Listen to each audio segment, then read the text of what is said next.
الحمدللہ رب العالمین والصلاة والسلام علی سید المرسلین اما بعد۔ ہم سیرت النبی صلی اللہ علیہ وسلم کا آغاز کرنے سے پہلے یہ بھی جاننا ضروری ہے ہمارے لیے کہ اللہ تعالیٰ نے نبوت کے لیے مکہ ہی کو کیوں چنا، کیوں اللہ تعالیٰ نے صرف عرب قوم کو ہی چنا؟ کیونکہ اس سلسلے میں کئی غیر مسلمان بھی اعتراض کرتے ہیں اور کئی مسلمان بھی وسوسوں کا شکار ہیں۔ اللہ تعالیٰ خود قرآن مجید میں فرماتے ہیں، اعوذ باللہ من الشیطان الرجیم، اللہ یعلم حیث یجعل رسالتہ، کہ اللہ بہتر جانتے ہیں کہ وہ کہاں اپنی رسالت کو رکھتے ہیں۔ تو اللہ نے مکہ کو اسی لیے چنا کیونکہ مکہ تمام دنیا کا درمیانی حصہ ہے، سینٹر آف دا ورلڈ ہے، اسی لیے اللہ نے مکہ کو رسالت کے لیے چنا۔ اور اہل عرب قوم کو، مکہ والوں کو ان کی خصوصیات کی وجہ سے چنا گیا۔ سب سے پہلی خصوصیت یہ ہے، یعنی اہل عرب حق قبول کرنے کے زیادہ قریب ہیں، یعنی ان کی یہ صفت تھی کہ وہ جس چیز کو بھی مانتے، جس چیز کا بھی عقیدہ رکھتے، اس کی پیروی کرتے تو اسے جان سے زیادہ عزیز رکھتے، اس کے لیے مرنے کے لیے تیار رہ جاتے۔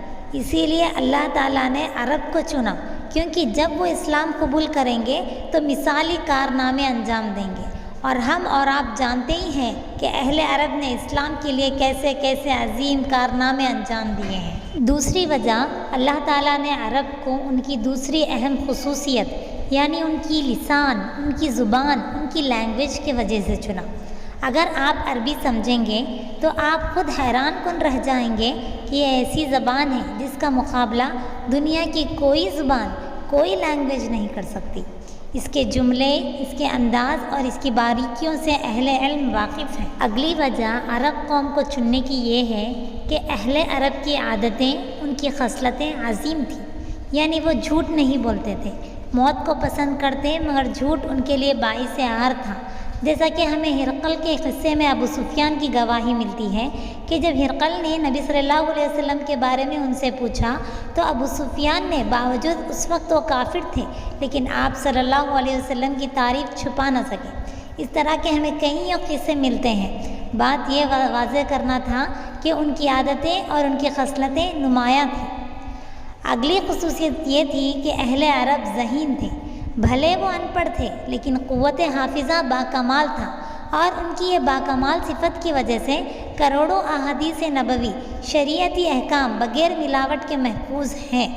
اس طرح وہ لوگ حافظے میں باکمال تھے اور جس چیز کو یاد رکھتے، محفوظ کرتے، اس پر برابر عمل کرتے۔ یاد رکھیے، ذہنوں کی نشو و نما سے ہی باعمل لوگ بنتے ہیں۔ اسی طرح اہل عرب کے پاس دیگر مثالی خوبیاں تھیں، جیسے عزت نفس، مضبوط جسم، جرأت مندی وغیرہ۔ یہی وجہ ہے کہ وہ جب لڑتے تو فتح یاب ہو کے نکلتے، حتیٰ کہ عمر رضی اللہ عنہ کے دور میں مسلمانوں نے آدھی دنیا کو فتح کر دیا تھا۔ غرض ہے کہ عرب کی خصوصیات کی وجہ سے انہیں چنا گیا اور ان کے درمیان رسالت کو رکھا گیا۔ ہم میں سے کسی شخص کو یہ وسوسہ نہ آئے کہ کاش ہم نبی کے زمانے میں ہوتے، نبی ہمارے درمیان آتے تو ہم بھی ہدایت یافتہ اور نیک اور مخلص بنتے، وغیرہ وغیرہ۔ اللہ تعالیٰ بہتر جانتا ہے کب کس کو کیا عطا کرنا ہے۔ اگر ہم ان خصلتوں، ان عادتوں، اطوار وغیرہ کے ساتھ اس زمانے میں ہوتے تو شاید ہمارا شمار منافقوں میں یا پھر شاید اس سے بھی بدتر ہوتا۔ لہٰذا ان وسوسوں سے بچ کر اپنے ایمان کی حفاظت کریں، ان وسوسوں سے بچیں، اور یہ واضح جان لیں کہ اہل عرب کو، مکہ کو چننے میں اللہ رب العزت کی بے شمار حکمتیں ہیں۔ جزاکم اللہ خیرا۔ السلام علیکم ورحمۃ اللہ وبرکاتہ۔